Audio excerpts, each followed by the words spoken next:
Boss fired me 3 days before my pension vested after 29 years with the company. I made a phone call. You've been with Horizon Tech for how long exactly, Richard? Michael Barnes leaned back in his ergonomic chair, his expression carefully neutral.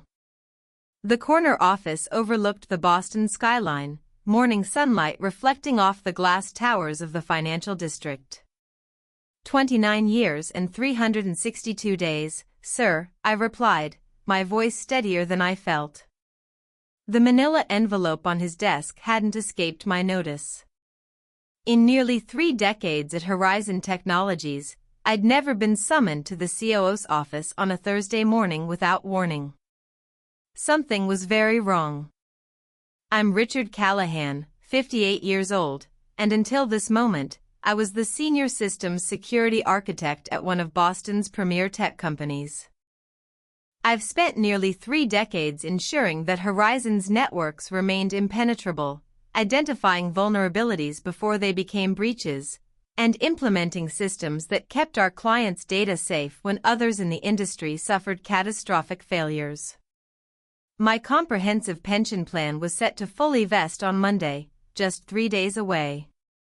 The milestone I'd worked my entire career to reach was nearly in my grasp. Michael slid the envelope across his polished mahogany desk. Due to restructuring needs and budget constraints, we're terminating your position, effective immediately. His eyes flickered down to his gold watch, avoiding my gaze. This is your severance package. Budget constraints. The words rang hollow. Horizon had just announced record quarterly profits last month, with the CEO boasting to shareholders about our unprecedented growth trajectory. Human resources will escort you to gather your personal belongings, Michael continued, tapping the envelope with his manicured finger. You'll need to sign these documents by tomorrow to receive the severance. Otherwise, the offer expires. I should have felt shock, outrage, perhaps even the urge to protest. Instead, a strange calm washed over me. This wasn't random or about budget cuts. This was deliberate, precisely timed to fall 72 hours before my pension would fully vest. Thank you for the opportunity, I said quietly, taking the envelope without opening it. Michael seemed taken aback by my composure, clearly expecting an emotional outburst or desperate pleading. But I'd spent my career analyzing patterns and identifying threats. This one couldn't have been clearer. I stood, straightened my tie, and walked out with my dignity intact. Karen from HR was waiting outside, her expression a mixture of embarrassment and discomfort. I'm so sorry about this, Richard, she whispered as we rode the elevator down to the 14th floor where my office was located. This isn't right. It is what it is, I replied evenly, but inside I knew better. This wasn't just wrong, it was potentially illegal. For the past 2 years, I'd been documenting serious security vulnerabilities in our latest flagship product, vulnerabilities that Michael had repeatedly downplayed and directed me to work around rather than properly address. I'd filed detailed reports, sent numerous emails up the chain of command, and even presented concrete evidence of potential data exposure risks. All of it had been buried, dismissed, or returned with instructions to focus on meeting delivery deadlines instead. My office door had my name etched in brushed metal, Richard Callahan, Senior Systems Security Architect. Soon that would be gone, along with 29 years of dedicated service. I methodically packed my personal belongings, the photo of my wife Susan who had passed away 5 years ago, the MIT coffee mug my son had given me when he graduated, and the small cactus my daughter had brought me from her trip to Arizona. These modest items were all that remained of nearly 3 decades of work. As I placed the last item in my cardboard box, I noticed Karen hovering nervously by the door. A security guard waited in the hallway, standard protocol for terminated employees. I'd helped design that protocol years ago, never imagining I'd be on the receiving end. The security team has already deactivated your access credentials, Karen said, avoiding my eyes. Standard procedure. Of course, I nodded. Standard procedure for someone considered a security risk. The irony wasn't lost on me. I took one last look around the office where I'd spent countless late nights and early mornings. The security certificates on the wall. The whiteboards still covered with complex network diagrams and security protocols. The photographs from company retreats where I'd been celebrated for preventing breaches that would have devastated our clients. All of it suddenly meaningless. The security guard, a young man named Ethan who I'd actually trained during his onboarding, looked deeply uncomfortable as he escorted me through the lobby. "Sorry about this, Mr. Callahan," he mumbled. "Never thought I'd be doing this for you, of all people." "Don't worry about it, Ethan," I replied. "Just doing your job." As we reached the revolving doors at the entrance, Ethan awkwardly extended his hand. "Have a good weekend, sir." I shook it firmly, allowing myself a small smile. I believe I might. The May air was warm as I walked to the parking garage, my cardboard box feeling surprisingly light for something that contained the remnants of my career. The drive home felt surreal, navigating the familiar streets of Cambridge, past Harvard Square where Susan and I had first met, beyond the school where both our children had graduated, toward the colonial home we'd purchased when I first started at Horizon. A home I had maintained on my own since becoming a widower. I thought about the sacrifices I'd made for Horizon Technologies, the baseball games I'd missed during my son's Little League years, the dance recitals I'd only seen portions of because of emergency security patches, the anniversary dinners cut short when breaches needed to be contained.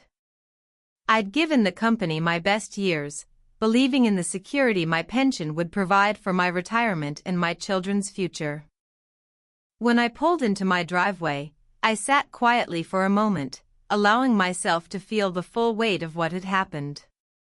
Michael Barnes had been with the company just 7 months. He'd arrived with a reputation for streamlining operations and maximizing shareholder value, corporate speak for cutting costs at any expense.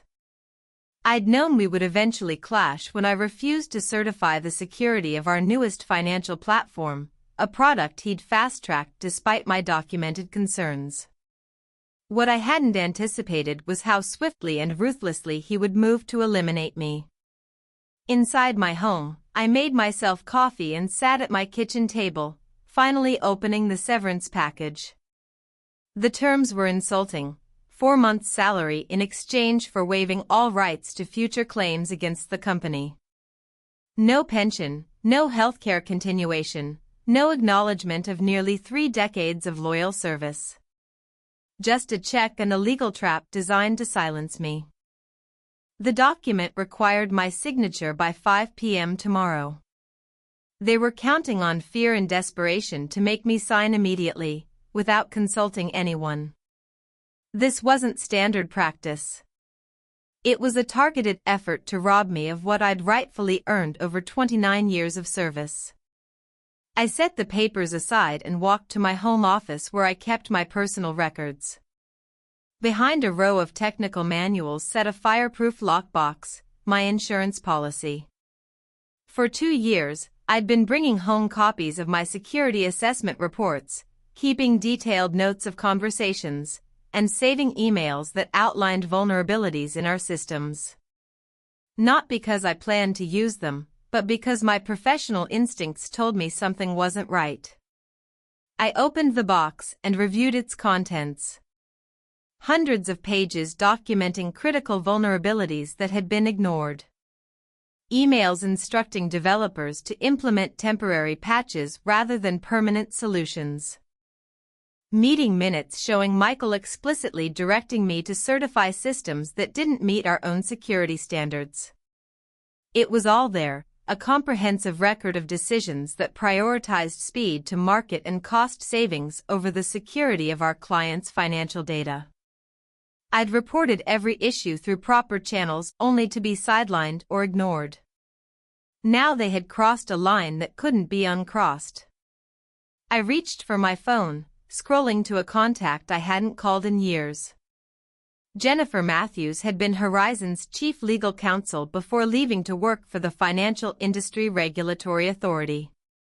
She'd always respected my commitment to security protocols, even when others saw them as obstacles to faster deployment. It's time, I thought, as my finger hovered over her name. The next morning, I woke with clarity and purpose. After speaking with Jennifer for over an hour the previous evening, I had a precise path forward. I dressed carefully in my best charcoal suit, the one I reserved for board presentations and industry conferences. In a way, this was the most important presentation of my career. Jennifer had listened intently as I outlined the situation and described the documentation I'd collected.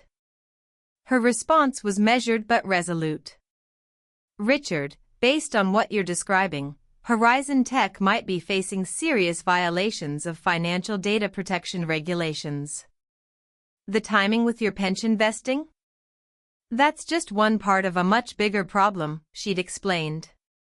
She detailed the whistleblower protections available through FINRA and arranged for me to meet with her team on Friday morning.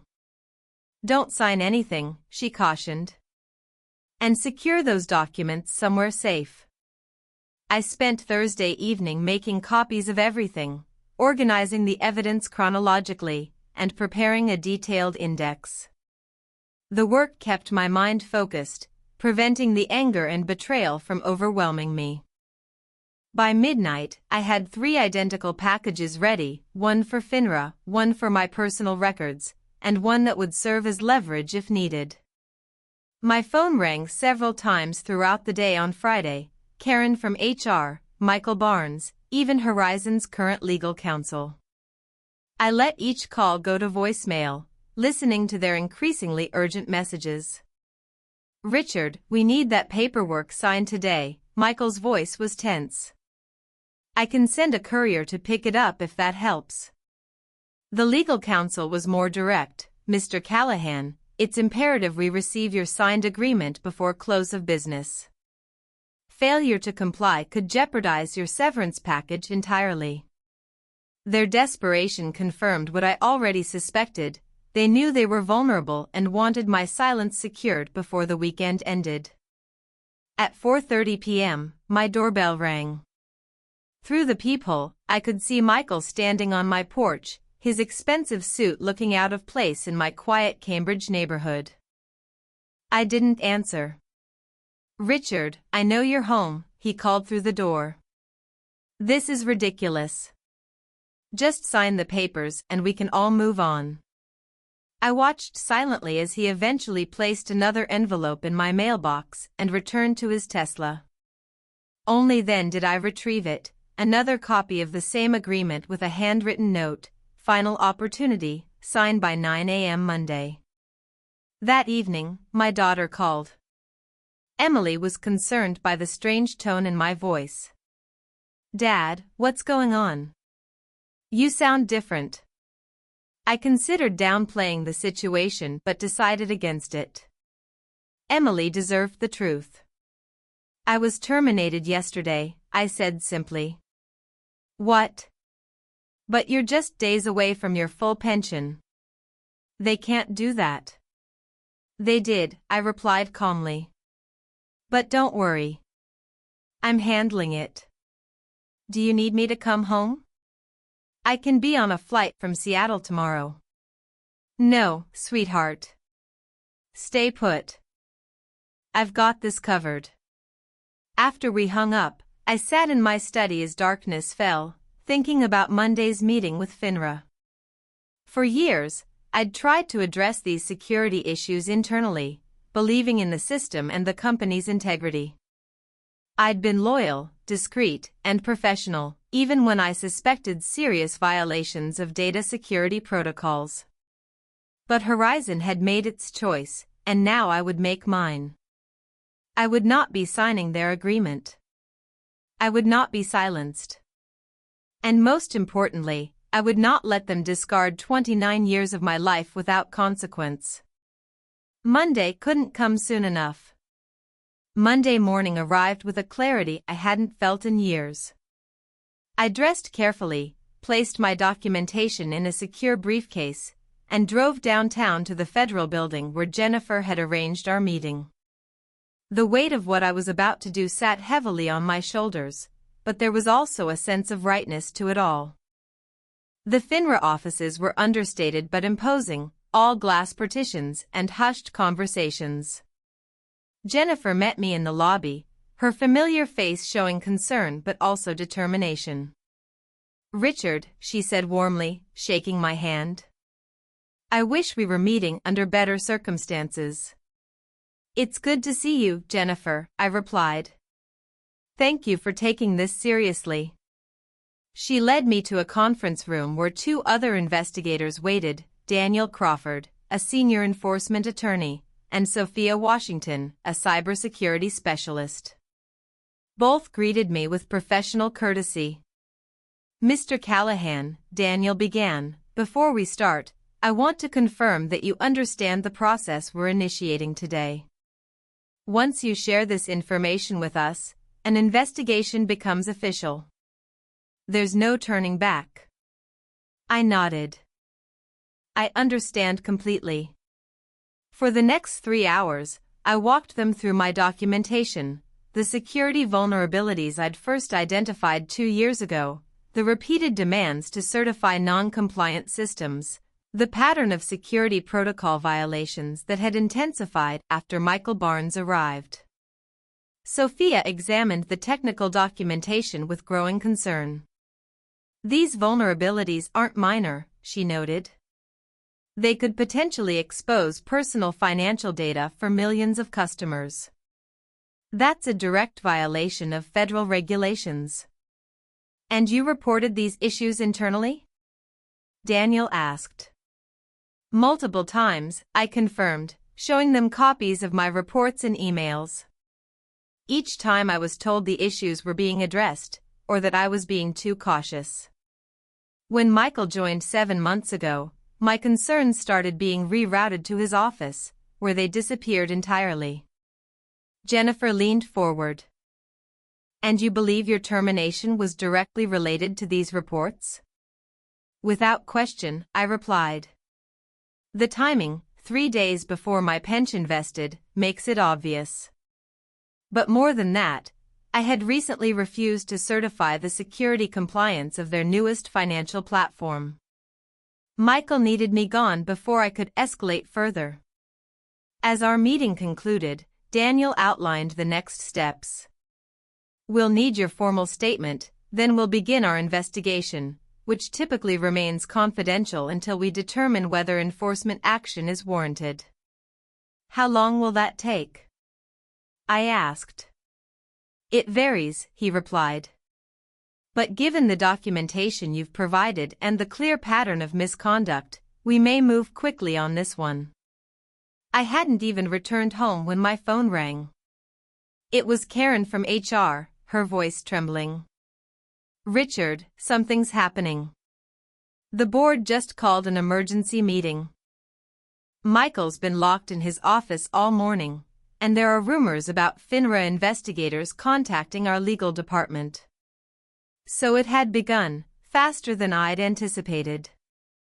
FINRA must have made immediate contact with Horizon's legal team. "I'm not surprised," I said calmly. "What's happening with your severance paperwork?" Karen asked hesitantly. "That's why I'm calling," she continued. "The executive committee is reviewing your termination. They've put everything on hold until further notice." An hour later, my phone rang again.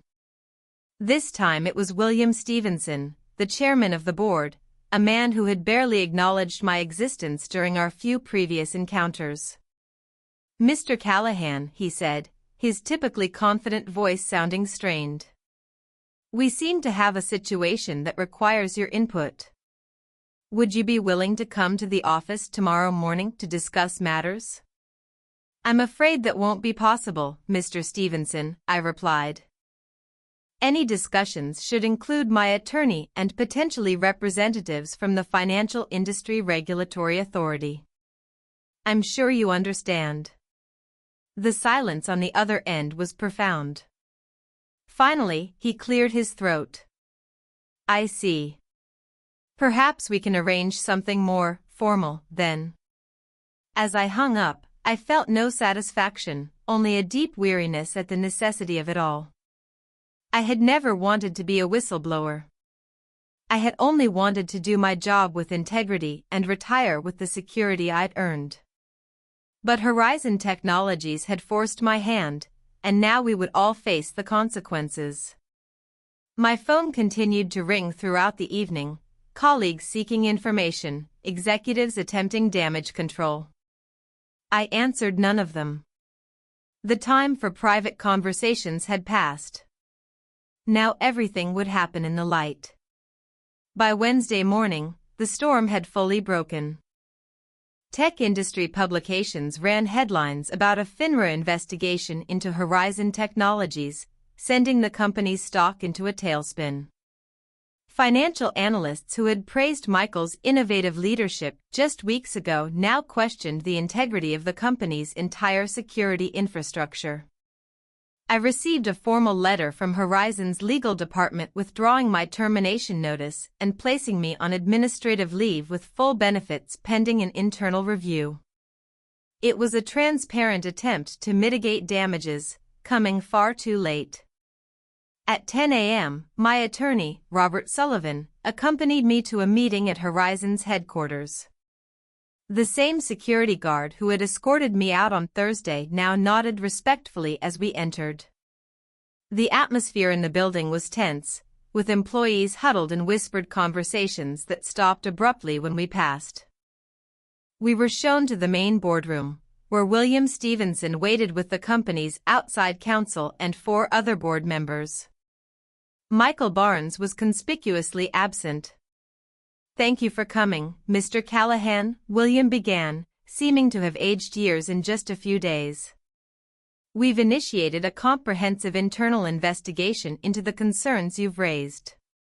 Robert spoke before I could respond. "Let's be clear about something, Mr. Stevenson.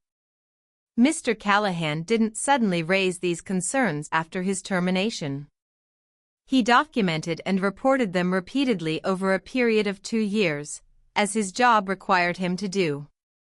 The company's decision to ignore those reports and then to terminate him days before his pension vested speaks volumes."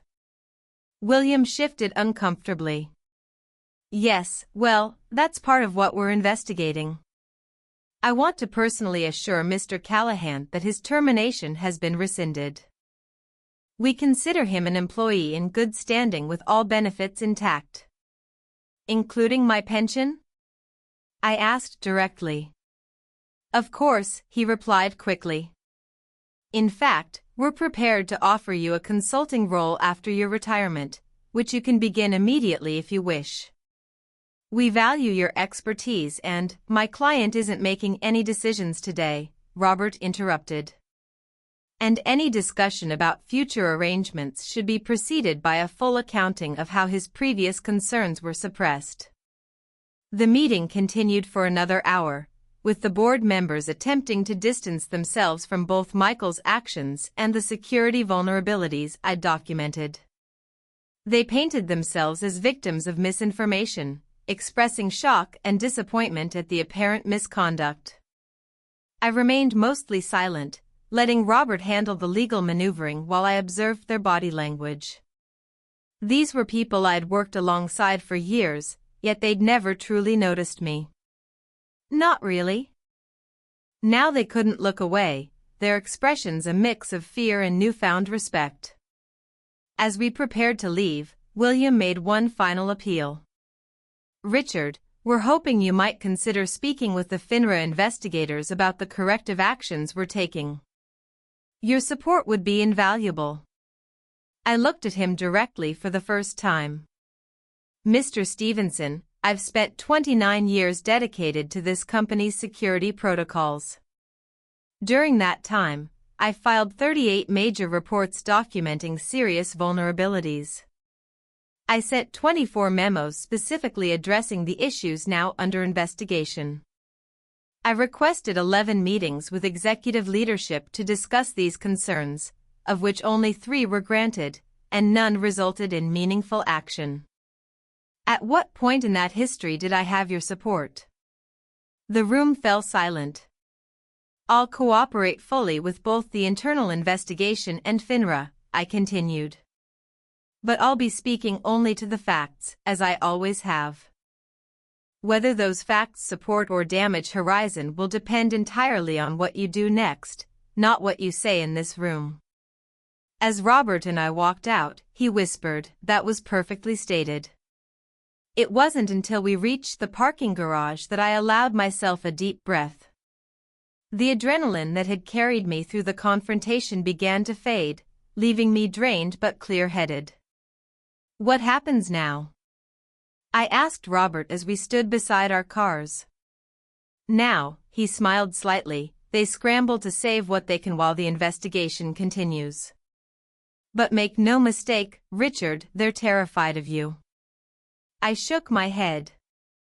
"They're not terrified of me. They're terrified of the truth." "There's a difference." Robert nodded thoughtfully. "There is indeed.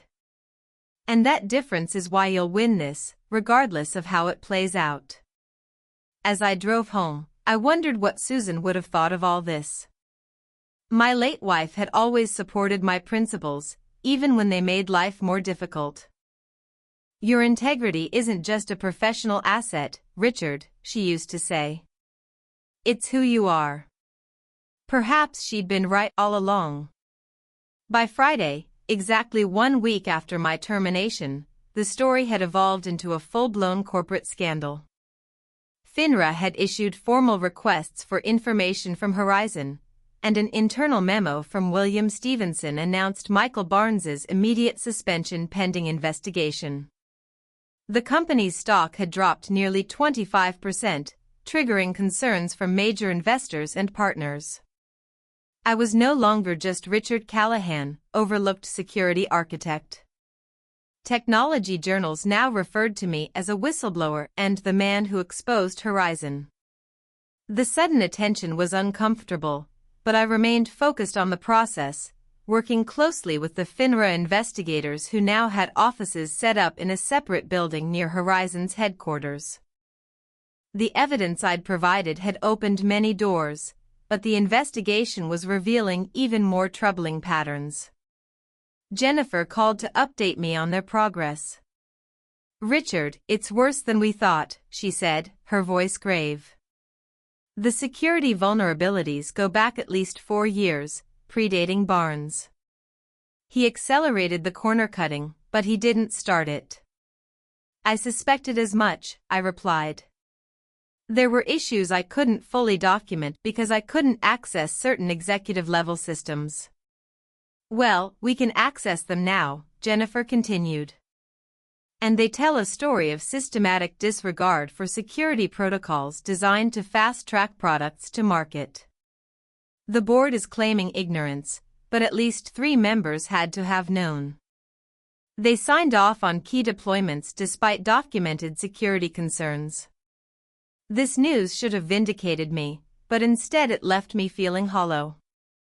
The company I'd dedicated my life to had been compromised at levels even I hadn't fully comprehended. The people I'd trusted with my concerns had been actively participating in the very security breaches I was reporting. That afternoon, I received a call from my son, Mark. His voice was tight with anger. "Dad, have you seen the tech blogs? They're trying to discredit you." I hadn't. I'd been avoiding media coverage, focusing instead on the official proceedings. "What are they saying?" I asked calmly. "That Barnes guy gave an interview claiming you had performance issues and were bitter about being passed over for promotion." He's making it sound like you're retaliating because of personal grievances. I wasn't surprised. It was a predictable defense strategy, attack the whistleblower's credibility rather than address the allegations. It doesn't matter, Mark, I assured him. The evidence speaks for itself. My performance reviews have been exemplary for 29 years. They can't rewrite that history now. But Michael was trying to do exactly that. By that evening, several tech publications had picked up his narrative, questioning my motives and suggesting I had manipulated documentation to frame him. It was a desperate move from a desperate man, but it still stung to see my integrity questioned so publicly. Robert called immediately. Don't respond to any of it, he advised.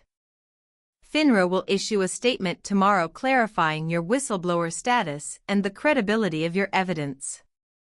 Let the official channels handle this. I wasn't planning to respond, I told him. But I am going to do something else. The next morning, I drove to my local bank and asked to speak with the manager, Alan Peterson.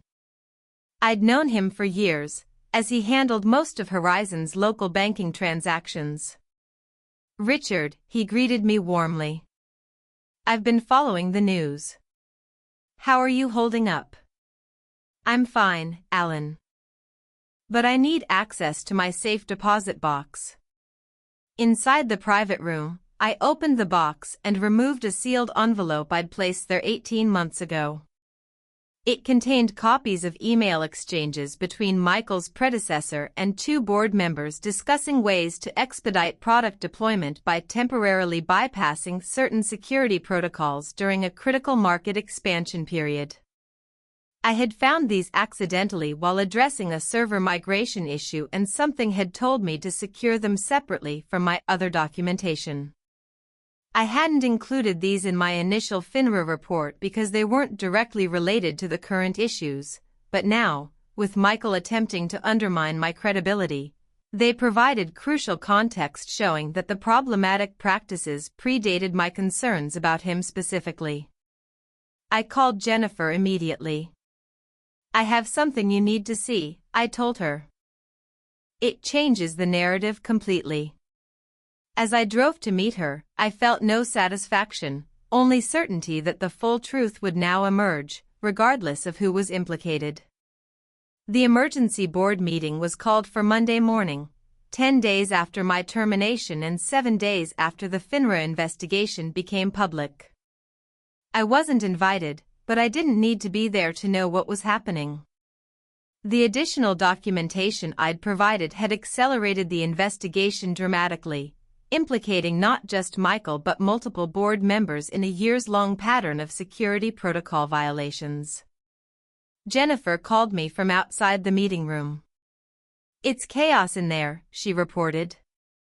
The FINRA enforcement team just presented their preliminary findings. 2 board members have resigned on the spot. Michael is trying to claim he was following established practices, but no one's buying it anymore. By noon, Horizon issued a press release announcing a leadership restructuring and full cooperation with regulatory authorities. The carefully worded statement confirmed the resignation of 3 board members, including William Stevenson, and the termination of Michael Barnes for cause. The company's stock, already battered, dropped another 10% that afternoon. My phone rang. It was Karen from HR again. The interim CEO wants to meet with you tomorrow if possible. The interim CEO was Patricia Reynolds, the former chief technology officer who had always treated me with professional respect, if not warmth. I agreed to the meeting but insisted it take place at my attorney's office. When Patricia arrived the next day, she looked exhausted but determined. Richard, I won't waste time with pleasantries, she began. The company is in crisis, and you're at the center of it, not because you did anything wrong, but because you were the only one who consistently did what was right. She slid a folder across the table, eerily similar to the termination paperwork Michael had presented just 11 days earlier. This officially rescinds your termination, reinstates your employment retroactively, and confirms your full pension vesting, she explained. It also includes an additional compensation package recognizing the difficulties you've experienced. I opened the folder. The compensation package included a sum equal to 5 years of my salary, full healthcare coverage for life, and a formal apology from the board. We're also establishing a new security compliance division, Patricia continued. We'd like you to help design it as a consultant after your retirement. Your experience is invaluable. I closed the folder without commenting on the offer. And Michael Barnes? The board members involved? Patricia's expression hardened. Criminal charges are expected. The company will not be defending them. Justice, it seemed, had finally arrived at Horizon Technologies. 6 months later, I sat in a federal courtroom watching as Michael Barnes and 2 former board members entered guilty pleas to charges of securities fraud and violation of data protection regulations. The man who had so casually ended my career now looked diminished in his dark suit, his arrogance replaced by defeat. Our eyes met briefly as he turned to leave, and I saw recognition there, not of me specifically, but of what I represented, the consequences of his actions personified. The Horizon scandal had become a case study in corporate governance failures and the crucial role of internal security protocols. I had declined the consulting position with the reorganized company, choosing instead to work with regulatory agencies to develop better whistleblower protections and security compliance frameworks. My story had inspired other security professionals to come forward with their own documentation of corporate negligence, creating a ripple effect across the tech industry. FINRA had awarded me a substantial whistleblower payment, 20% of the penalties assessed against Horizon. Combined with my pension and the settlement, I had more financial security than I'd ever imagined possible.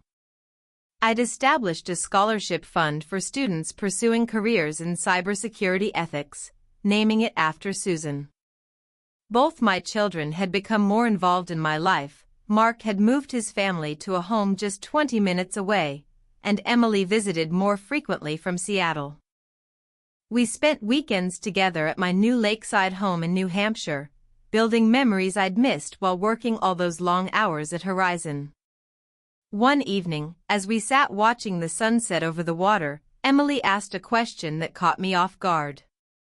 "Dad, do you regret staying at Horizon all those years, given how it ended?" I considered this carefully. "No," I finally answered. "I regret that it was necessary to expose them, but I don't regret my work there. Integrity isn't just about being honest when it's easy. It's about maintaining your principles, especially when it costs you something." Emily nodded thoughtfully. "You taught me that, you know. Not with words, but by example."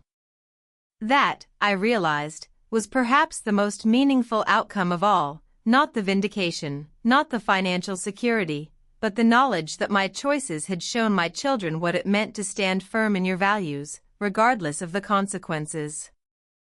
As for Horizon Technologies, the company had survived, though greatly diminished. The new leadership had implemented stringent security protocols and transparent reporting practices. They still sent me their annual security compliance reports, perhaps as a reminder, perhaps as an apology. I read them carefully, noting the improved practices with professional satisfaction. Some might see my story as one of revenge, but I've never viewed it that way. I simply did what I had always done, documented the facts, reported the truth, and stood by my findings. The difference is that this time, finally, others were forced to listen.